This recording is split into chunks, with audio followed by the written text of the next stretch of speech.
Christine Hallquist, one of 4 Democrats running in their party's primary election for the nomination for governor, made a stop in Manchester on Wednesday, July 25th. Hallquist, the former CEO of the Vermont Energy Cooperative, an electric utility based in Johnson, Vermont, brought her campaign to the Spiral Press Cafe for a meet and greet with about 15 local voters, who asked questions about her stands on several issues, most of them involving energy, climate change, education, and taxation.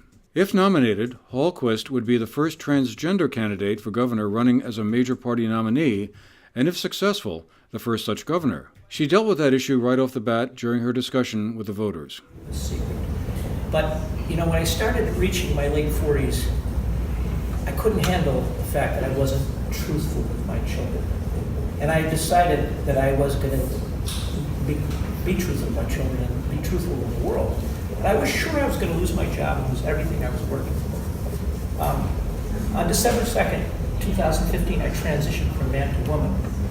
And a miracle happened.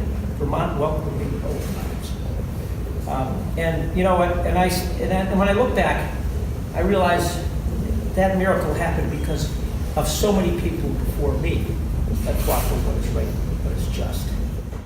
A centerpiece of her campaign, and drawing on her extensive experience in the energy field, is to re-emphasize a push to bring broadband internet access everywhere in Vermont, to all the last-mile locations around the state where bandwidth capacity is still far from robust. This is a way to not only give a boost to the state's economy as a whole, she said, but would also be the single most practical way to lure a younger demographic population to Vermont and encourage young adults to stay in the state rather than going elsewhere. Electric companies could string fiber on their existing infrastructure, something financially doable since they can borrow money more cheaply than private firms, and can borrow the money at lower interest rates over a 30-year period, she said. So we developed a model, which is being carried out in many other places in the country now, where if you have the electric utility connect the fiber using their poles, their equipment, and their talents, the cost is about a third of what it is today. Because for the electric utility, it's just another wire, these fiber optic cables. And remember, we wired every home and business in the 30s. You forgive my bias, but I think it's one of humankind's greatest accomplishments, the electrification of the whole market.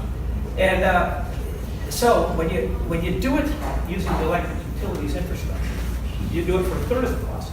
And by the way, electric utilities, that's what they do, is they build infrastructure. So they can power over a 30-year period, pay it back over 30 years, and with very low interest rates.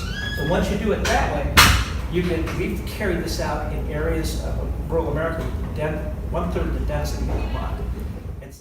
Hallquist also favors raising the minimum wage to $15 an hour, moving towards a universal health care system, and opposes any cuts to Medicare or Medicaid. After her meetup with the voters, we talked with her outside the Spiral Press about why she was running and her stands on some other current issues, such as gun control and marijuana legalization. It's simply my deep love for Vermont. And I would challenge that, I can go into long detail about why I love Vermont so much, but Vermont has treated me so well. So when I look at our governor, who's been focused on division rather than unity and solidarity, that's not the Vermont that I know and love, which is why I'm running. And I believe I have a lot to offer in terms of economic development and all the other issues. I've known Phil Scott a long time. I've done a lot of work in the legislature on energy issues, been many, many years. I knew Phil Scott.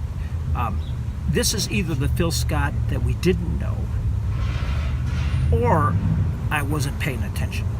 And I have this discussion with lots of folks, lots of legislators that say, we never saw this coming. I've been around Vermont since Governor Douglas, Governor Dean, even when Madeline was here. I've never seen a governor who's been so divisive. How has he been divisive? He's been divisive because he doesn't get involved. In the last 2 weeks of the session, he pulls the rugs out from everybody and then vetoes bills. He's matched the record for the number of vetoes. And a veto for me is a clear leadership failure. I'm not saying I'll never veto a bill, but if I have to, I'm going to call it a personal failure, because that means you did not do the right upfront work with the legislature and the public in order to set the right expectations. But I've talked to thousands of Vermonters that doesn't come up. And so I thank Phil for dealing with that issue. It's a tough issue, and I think Vermonters have moved on in terms of that issue. That said, as we watch vehicles drive around the circle here, we regulate vehicles. We make sure people are qualified to run those vehicles, and we register all those vehicles. And oh, by the way, people still drive. So, I do think if we're going to talk about moving forward, let's talk about how we treat our guns like we do our vehicles. But at the same time, I don't know whether Vermonters want to talk about this right now. It was a tough year for folks. I'm going to tell you why we need to move to tax and regulate as quickly as possible. Because I spent the afternoon at the Howard Safe Recovery Center with Grace Keller, boots on the ground, working those issues. She told me we have marijuana coming in our state right now laced with fentanyl. We have to move to tax and regulate so we know where that marijuana's come from, so we know where, and we know what's in it. And oh, by the way, I strongly support a bill that will ensure that we have locally grown and it benefits our farmers. Because again, if you know where it's coming from, it's just like the farm to plate initiative. Where people want to know where their food's coming from. We want to know where our pot's coming from. But right now, I think we're in the most dangerous place.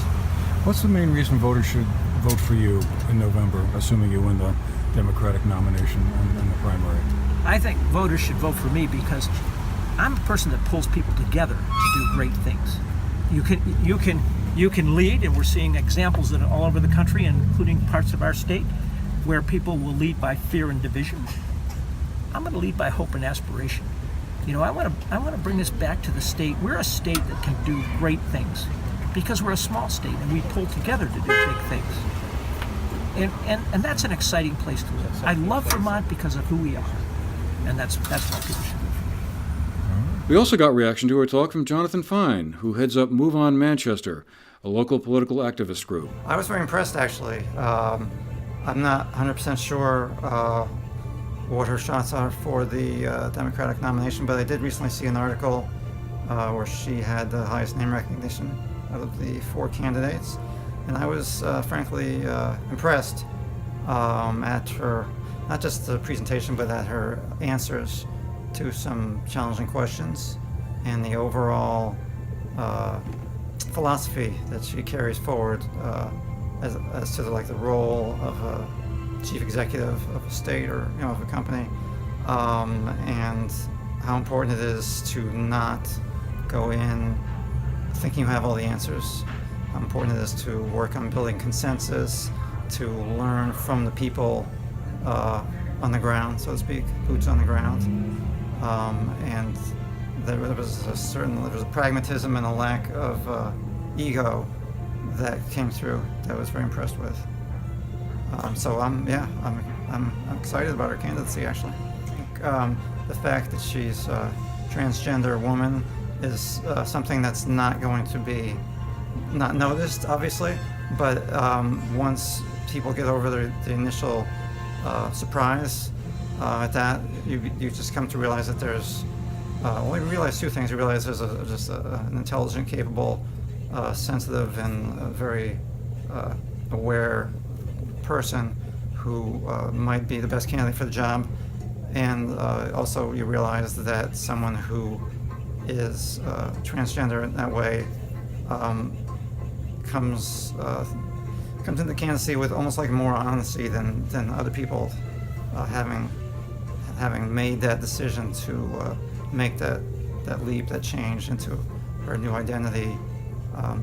That makes her, if anything, more of an honest person, in my opinion. For the GNAT-TV News Project, I'm Andrew McKeever.